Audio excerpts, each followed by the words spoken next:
Hey guys, welcome back to my channel. It's Big Brother Brian Baird here. So, before we get started, just pardon the people next to my room because they're getting into a fight right now. What a weekend I've had. I'm just done with this weekend. I had to nurse a student who passed out in the woods on Friday. Good thing I'm a business major. Anyways, coming up, the house guests get messages from their families, except for one house guest. The Power Veto meeting takes place, and another edition of The Outside View. How would you like it if someone just wanted to watch you pee? All that right now. So Sam starts to freak out because she was just put up on the block. Casey just nominated Sam and Haley.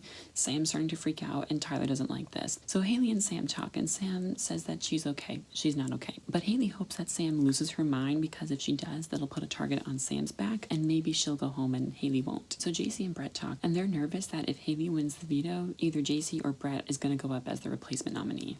Ooh, not good. So Tyler and Casey talk, and Casey says that she'll put up JC as the replacement nominee if Haley wins the veto. So now the house guests get messages from their loved ones, and it's so sweet. Everyone starts to cry, and JC's message comes up, and it's not from his family. It's one of his friends that sends him in a message. And JC kind of talks about how he no longer really has a close relationship with his family anymore. One thing that I do like about JC is that he's always positive about everything, even when, you know, he's been going through this with his family. He's always like the fun guy. He's always someone you want to be around. He seems like a really fun guy. Yeah, he's made some bad choices in the house, but he seems like a pretty fun guy to be with. So now it's time to pick players for the Power Veto competition, and Tyler, Angela, and Brett are chosen. So JC and Tyler talk, and JC asks Tyler if he would put up Angela if he were to ever win HOH. And Tyler says that he would, but JC doesn't believe him, and he keeps pressuring Tyler. He's like, no, you wouldn't, no, you wouldn't, no, you wouldn't. Like, he's insisting that he would not put up Angela. Tyler is fed up with JC at this point. He's just been constantly asking Tyler to go after Casey and Angela,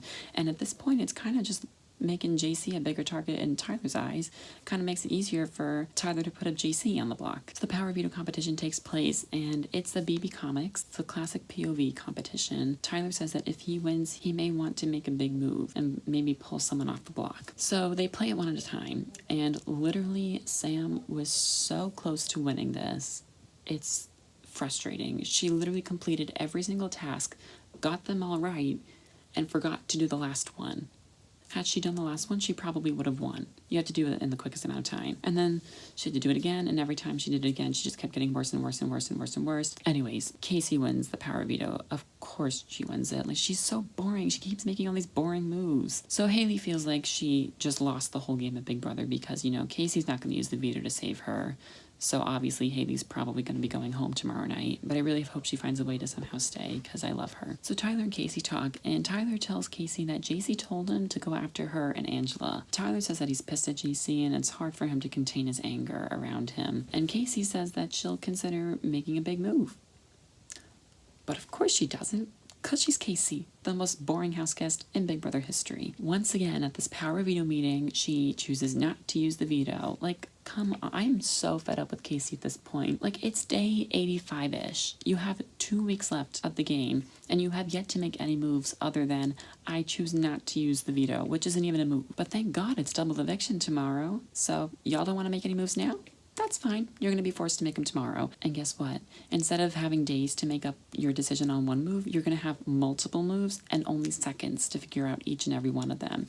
Oops, not my fault you decided to procrastinate till now. So now it's time for the outside view. This one has to do with JC and Haley. I will show you the video of what happened, but basically Haley was on the toilet using the bathroom, peeing, and JC wanted to prank her by opening up the door to the toilet and tying it to the wall so that it stayed open for everyone to watch her while she's literally in the process of peeing.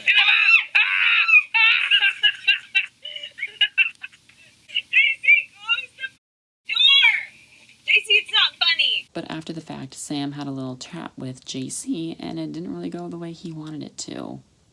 Stop! Yeah, it is stop that every time I want to do a prank or I get in any conversation with people here about anything bothers you, you just snap on me. That's what's up. Did I defend other people? No, not defend other people. Fine. JC, that was... I don't care. I don't want to hear it right now. I'm very mad right now. And I would have said that Okay, to you. Have you done it to anybody?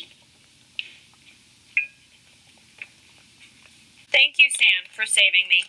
I mean, what a terrible thing. Okay, I understand you're trying to prank people and have fun and everything, but that's not a way to prank. There are plenty of ways to prank people, such as scaring them, throwing food at them, not something that involves touching people while they're sleeping, watching them pee, and touching their which we'll talk about next week. This was like the last straw for the viewers. So many complaints have been sent to the producers. So executive producers Allison Grodner and Rich Meehan, I don't know how to say his last name, they released a statement saying, quote, "The expression of viewer concerns regarding JC's behavior was reviewed immediately. All video was examined in its entirety. We spoke with all 3 house guests separately in detail about the incidents. Tyler and Haley explained to producers that they in no way felt threatened, unsafe, or sexually harassed.